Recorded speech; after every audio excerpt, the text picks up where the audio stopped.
Well, good afternoon, friends. Mark Holmes here, and as always, thank you guys for watching, commenting, subscribing, and being part of the Joe Boo Sports Report. Without you guys, this literally does not work. I mean, seriously, it does not work.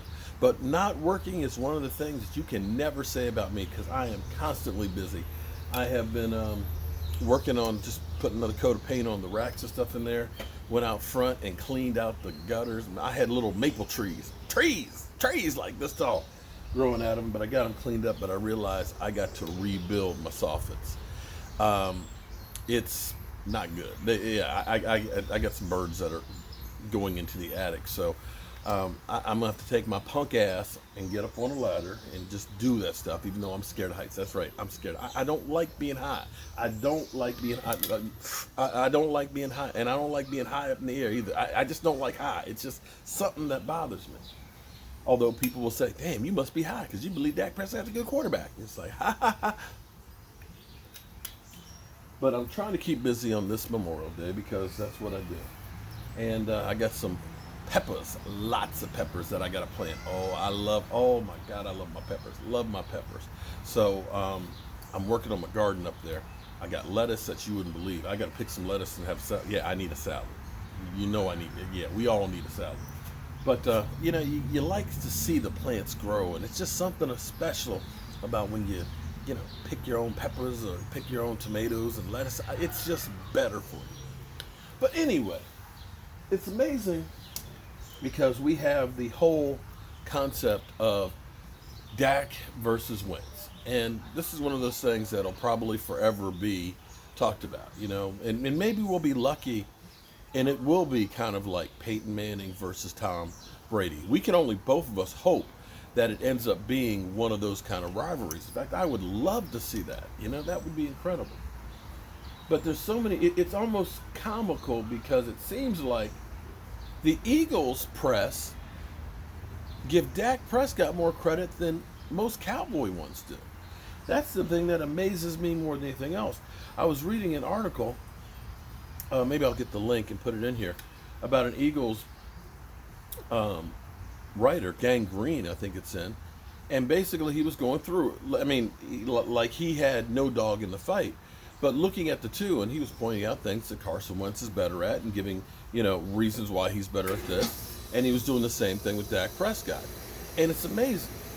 But the thing is that kills me with is people will say this is another one of those Dakisms.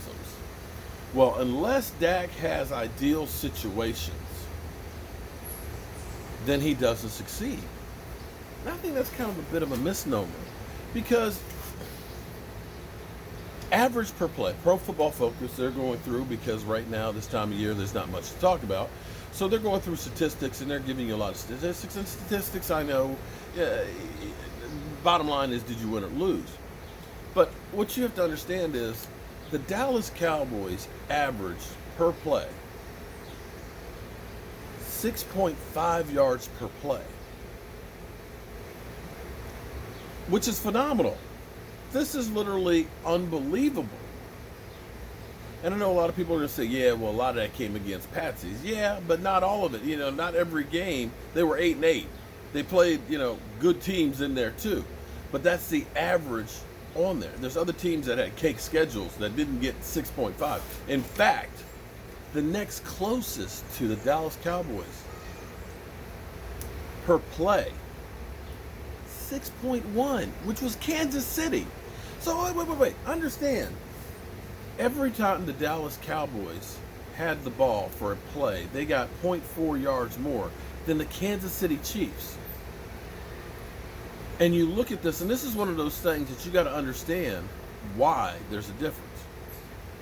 There's a difference because the further you have to go on a drive, the less chances of success.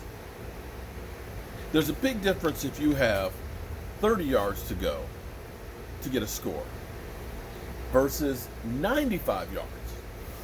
Can we agree on that? Can we agree on that? Because the more you have the ball, the more chance that you're going to have a penalty or a negative play or a turnover. You're going against the odds. And this is one of those things when you look at some of the statistics and you say, God, wait. you got 6.5 yards per play and you weren't killing people, there's got to be a reason in there. Because if Kansas City only averaged 6.1, they won the Super Bowl.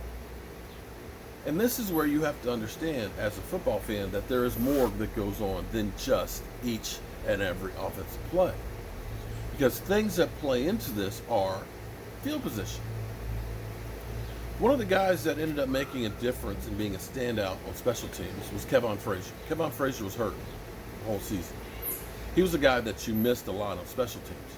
And when you think back to the 90s, think back to the very first Pro Bowl special teamer, Bill Bates. Bill Bates was a difference maker, okay? Because if you can pin a team inside the 20, so they have a longer way to go on the field, that makes a difference. If you have special teams that you have a guy that's like prime time, and prime time gets you a defensive score, a special team score, because he's taking it all the way to the house, well, that's a drive your offense doesn't have to score. Or if you have a great kick returner, like let's say Mike Nelms Mike Nelms from the Redskins, or Brian Mitchell, guys that are getting great field position. If you're starting the ball out on the 35 on a regular basis versus, say, sometimes 5. And I can point to, let's think about the Rams game where they overcome bad special teams. Their first 3 drives, understand, were from the 13-yard line, the 10-yard line, and the 5-yard line. And they got 2 touchdowns out of those 3 drives. But you can't make a living on having to go that far. This is where special teams makes a difference in ball position. And I know, well, it's Dak Prescott. No, understand. Defense. When your defense also takes the ball away, that gives you more opportunities, especially when the other team's defense wasn't ready because they didn't realize that the next play, we got to be out there. And these are all things that add up to wins and losses. Understand that the New England Patriots, great defense, best defense in football. They took the football away, I want to say 37 or 38 times. Compare that to the Cowboys that took it 18. So 17 times more, they gave their offense the opportunity with better field position. You follow where I'm going here? These are things that make a difference in the team. And these are things that if we have the same offense, just imagine if we have the same offense that can put up 6.5 yards per play. And let's say instead of having a leading 46 drop passes, that we get like 25. Think about if we have a kicker who doesn't miss 11 kicks, field goals. Think about if we have a defense that gets more than, say, 8 interceptions in a season. Let's say we get 15. Can you imagine what this Dallas Cowboy team could do? That alone is the difference. Because sometimes, let's take New England game, for example. New England special teams blocks a punt, gives New England the ball, on our 32-yard line? That's the only score in the game. That is the difference in the game. Let's take the Minnesota game. Our field goal kicker doesn't miss the kick. That last drive that Jason Garrett decides to take the ball away from from Dak Prescott, who's got 397 yards passing, and decides to run the ball with Zeke Elliott on 2nd and 3 2 times, and then tries to throw to Zeke in the flat on 4th down. All you need is a field goal to win it, and you were in positions to win the game. And it's all of these things together collectively that makes the difference between winning and losing.